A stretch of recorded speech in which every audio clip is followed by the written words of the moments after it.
हाय everyone, welcome और welcome back to our YouTube channel. Myself Dikshita Ram से और हम बायोकेमिस्ट्री चैप्टर रिवाइज कर रहे हैं और ये बायोकेमिस्ट्री का 7th लेक्चर है। और आज के लेक्चर में हम देखेंगे कि प्रोटीन लिगैंड इंटरेक्शन क्या होता है और प्रोटीन प्यूरिफिकेशन ऐसे क्या होता है। इनके फॉर्मूलाज को डिस्कस करेंगे क्योंकि इनसे आते हैं बहुत सारे क्वेश्चंस। So let's start. सबसे पहले हम देखेंगे प्रोटीन लिगैंड इंटरेक्शन के बारे में। तो प्रोटीन और लिगैंड के बीच में इंटरेक्शन होना क्यों ज़रूरी होता है? So protein ligand interaction is a vital for understanding cellular mechanism, ताकि हम सेलुलर मैकेनिज्म को अच्छे से अंडरस्टैंड कर सके, ड्रग डिज़ाइन एंड डेवलपमेंट कर सके, predicting drug efficacy and specificity, जो ड्रग की जो इफ़िशियंसी है, इफिकेसी है, स्पेसिफिसिटी है, उसको हम प्रेडिक्ट कर सके। या फिर हमें अगर एंजाइम रेगुलेशन की स्टडी करनी है, हमें डिफरेंट एलोस्टेरिक साइड इफ़ेक्ट्स को अगर स्टडी करना है, या फिर हमें स्ट्रक्चरल बायोलॉजी के बारे में स्टडी करना है, बायोसेंसर हो गया, डायग्नोस्टिक एप्लीकेशंस हो गए, अगर इन चीज़ों के बारे में अगर हमें पढ़ना है अच्छी तरीके से, तो हमें प्रोटीन और लिगैंड के इंटरेक्शंस के बारे में पढ़ना पड़ेगा। Therefore, it is a key element in modern molecular and cellular biology. इसीलिए प्रोटीन लिगैंड इंटरेक्शंस को modern molecular and cellular biology का एक की एलिमेंट माना जाता है। तो हम देखेंगे सबसे पहले प्रोटीन लिगैंड इंटरेक्शंस के बारे में। तो देखो, इसका फॉर्मूला होता है L divided by L plus KD। L यानी कि लिगैंड हो, ठीक है, इसमें L का मतलब है लिगैंड, और इसका अगर हम ग्राफ निकालेंगे तो वो आता है हाइपरबोलिक। और KD क्या डिनोट कर रहा है यहाँ पे? KD is a concentration of ligand needed to bind half of the binding site. तो ये तो हो गया KD। तो KD जितना लो होगा उतनी हायर अफिनिटी होगी, ठीक है, KD जितना लो होगा उतनी हायर अफिनिटी होगी, और L जितना हाई होगा उतनी बाइंडिंग साइट सैचुरेट हो जाएगी, कि जितनी ज़्यादा लिगैंड की कंसंट्रेशन है, मतलब उतनी ज़्यादा जो बाइंडिंग साइट्स है वो सैचुरेट हो जाएगी। And the more tightly protein bind to ligand, और जितना ज़्यादा प्रोटीन लिगैंड के साथ टाइटली बाइंड कर रहा है, the lower L require for the half saturation, उतनी ही उसकी कंसंट्रेशन सैचुरेशन के लिए कम रिक्वायर होगी। तो ये तो हो गया फॉर्मूला जो कि आपको याद रखना है कि theta is equal to L divided by L plus KD। उसके बाद अगर हम बात करें कि प्रोटीन प्लस लिगैंड, P यानी कि प्रोटीन, L यानी कि लिगैंड, जब प्रोटीन लिगैंड के साथ इंटरैक्ट करता है तो बनाता है PL, यानी कि प्रोटीन और लिगैंड का इंटरैक्शन हो गया। तो उसमें हम पढ़ते हैं K1 एंड K-1। ये आपने केमिकल काइनेटिक्स या फिर केमिकल इक्विलिब्रियम में पढ़ा होगा केमिस्ट्री में। तो जो K1 होगा, जब P प्लस L कन्वर्ट होता है PL में, तब एसोसिएशन हो रहा है ना किसी चीज़ का, तो एसोसिएशन को हम डिनोट करते हैं KA से। K कांस्टेंट है और A यानी कि एसोसिएशन। K-1 अगर PL से अगर फिर से P प्लस L बन रहा है, मतलब डिसोसिएशन हो रहा है, तो हम इसको डिनोट करेंगे KD से। तो KD होता है dissociation rate constant. KD is equal to equilibrium dissociation constant. तो K capital D is equal to K small d divided by K small a। तो ये आपको याद रखना है कि K कैपिटल D क्या होता है? इक्विलिब्रियम डिसोसिएशन कांस्टेंट होता है, जिसका फॉर्मूला है KD डिवाइडेड बाय KA।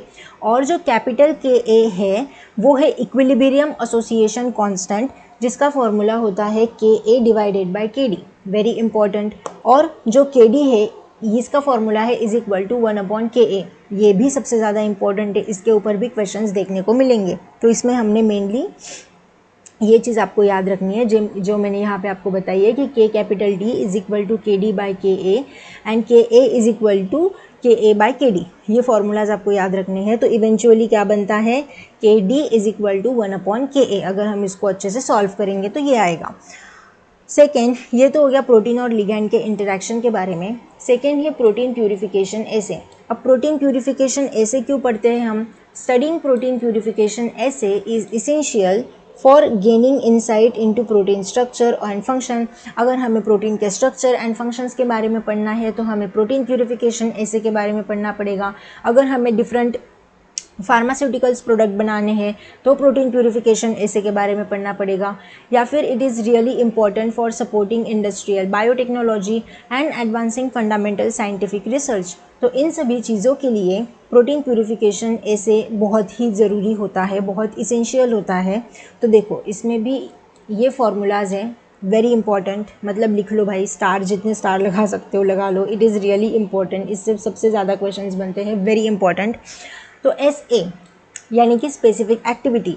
अगर हमें स्पेसिफिक एक्टिविटी निकालनी है प्रोटीन की, तो उसका फॉर्मूला होता है total activity divided by total protein, कि टोटल एक्टिविटी कितनी है डिवाइडेड बाय टोटल प्रोटीन। अब आपको क्वेश्चंस में वैल्यू दी होंगी, बस वैल्यू पुट करनी है एंड आंसर निकालना है।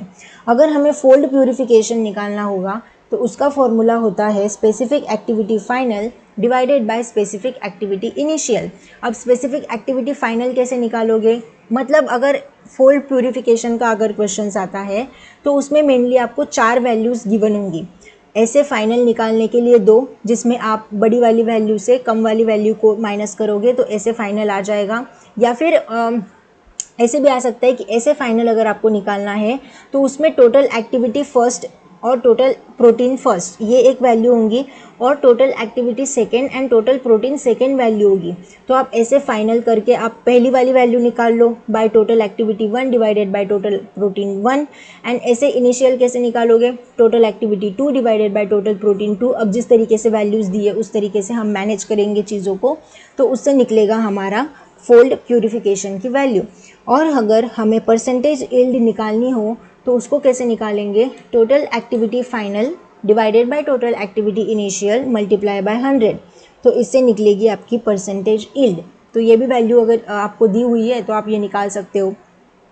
या फिर अगर टोटल एक्टिविटी निकालनी है और सपोज़ आपको स्पेसिफिक एक्टिविटी और टोटल प्रोटीन दिया है और टोटल एक्टिविटी नहीं दी है, तो आप फर्स्ट वाला फॉर्मूला यूज़ करोगे और specific activity multiply by total protein करके टोटल एक्टिविटी आ जाएगी, एंड देन टोटल एक्टिविटी को आप परसेंटेज यील्ड वाले फॉर्मूलों में पुट करोगे, and then finally percentage yield की वैल्यू आ सकती है।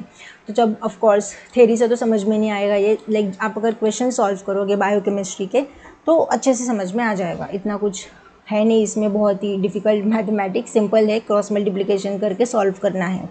उसके बाद प्रोटीन अब्जॉर्प्शन, तो ये फॉर्मूला भी इम्पॉर्टेंट है प्रोटीन अब्जॉर्प्शन का। इसके ऊपर भी मैंने क्वेश्चंस देखे थे, जिसका फॉर्मूला है A=ECl। ठीक है, तो A होता है यहाँ पे अब्जॉर्प्शन, इसमें हम मेनली लेंगे ऑप्टिकल डेंसिटी के बारे में बात करेंगे। E होता है एक्सटिंक्शन कोएफिशिएंट, C है concentration of solution, and L है डायमीटर ऑफ लाइट पाथ। अब ऑफ कोर्स इसमें भी वैल्यूज़ दी होंगी और कोई एक वैल्यू पूछ लेंगे, बाकी की दे देंगे, एंड हमें आंसर निकालना होगा। तो ये तो हो गया प्रोटीन लिगैंड इंटरेक्शन के बारे में, प्रोटीन प्यूरिफिकेशन ऐसे के बारे में, और प्रोटीन अब्जॉर्प्शन के बारे में। आई होप कि आपको समझ में आया होगा। Thank you so much for watching. तब तक के लिए keep achieving, keep learning, keep thriving, keep exploring. मिलते हैं हम नेक्स्ट लेक्चर में। Bye and take care. You can support my channel by scanning this QR code via UPI. Any small contribution means a lot to me and helps me continue creating content. Thank you so much for your support.